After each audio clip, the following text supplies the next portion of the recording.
ওহে বিশ্বাসীরা, পাপ হতে পারে, ভুল হতে পারে, অন্যায় হতে পারে, ওই অন্যায়ের উপর অটল থেকো না, আমার কাছে ফিরে আসো। কাম টু ইউর লর্ড, তোমার রবের দরবারে ফিরে আসো, ক্ষমার মতো ক্ষমা চাও, ক্ষমার মতো ক্ষমা চাইলে আমি সব ক্ষমা করে দেব।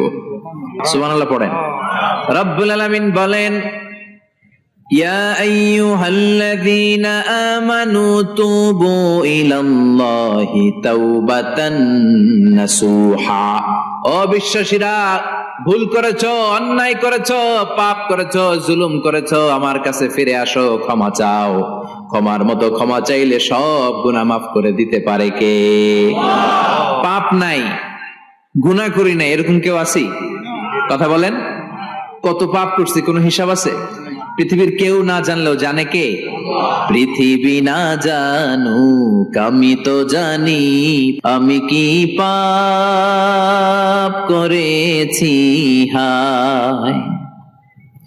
আমার পাপের করলে বিচার, বাঁচার আমার নাই উপায়। দয়াময় প্রভু মাফ করো আমায়,